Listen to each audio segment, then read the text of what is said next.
공습 경보를 발령합니다.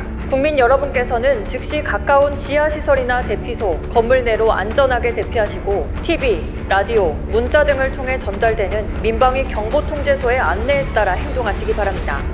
그런데 비상사태 발생 시 어떻게 해야 할까요? 비상사태란 전쟁 또는 이에 준하는 비상시 상황을 말합니다. 비상사태가 발생하면 정부의 대응뿐만 아니라 국민의 자발적인 협조와 대비가 중요한데요. 방법을 알아야 대비도 가능합니다. 그렇다면 비상시 국민 행동 요령은 어떻게 될까요? 4가지를 기억해야 하는데요. 먼저 일상생활을 하면서 미리 꼼꼼하게 준비해서 대피 장소를 사전에 파악합니다.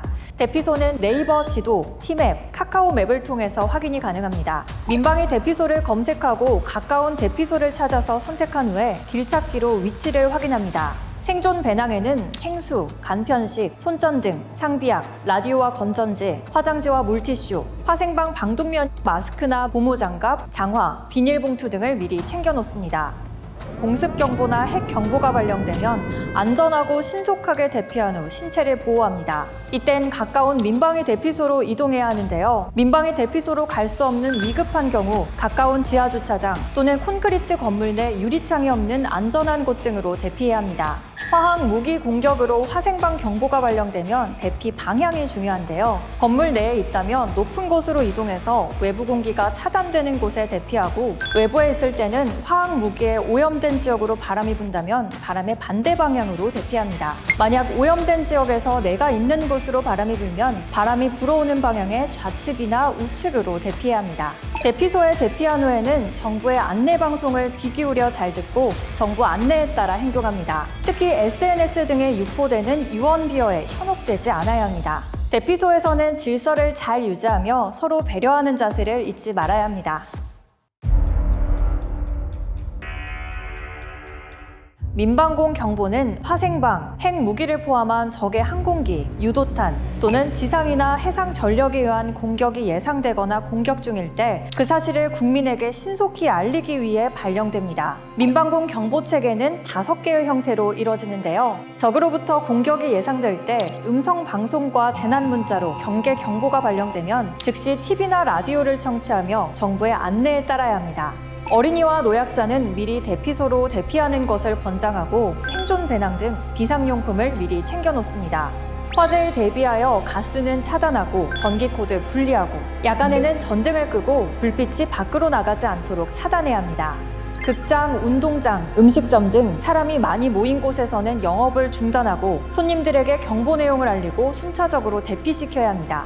다음으로 항공기, 미사일 등 적의 공격이 임박하거나 진행 중일 때 사이렌과 음성방송, 재난문자로 공습경보가 발령됩니다. 사이렌은 1분간 울립니다.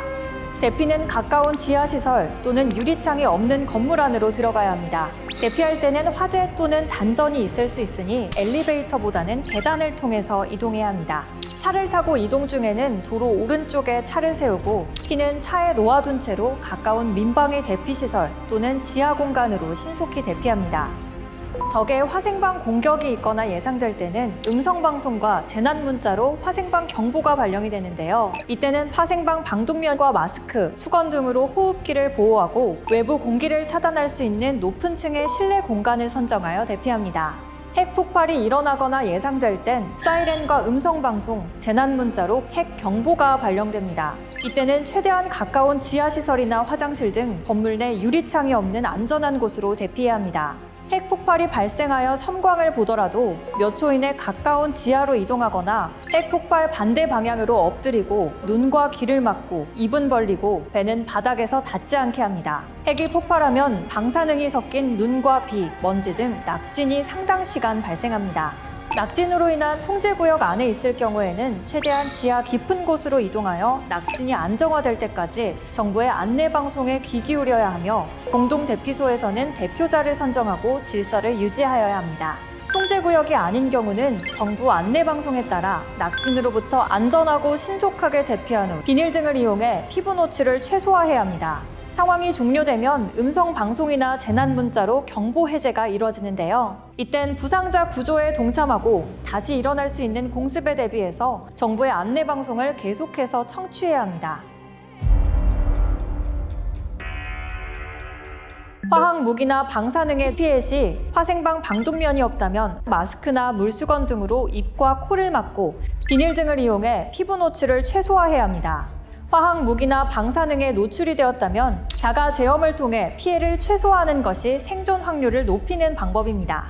오염된 옷을 벗어 비닐 등에 밀봉하고 따뜻한 물과 비누를 사용하여 충분히 샤워하며 오염되지 않은 옷으로 갈아입습니다. 이때 흐르는 물이 눈과 입으로 들어가지 않게 하는 것도 중요합니다. 오염 지역을 벗어날 시간적 여유가 없는 경우에는 외부 공기를 차단할 수 있는 실내 장소를 찾아서 대피합니다.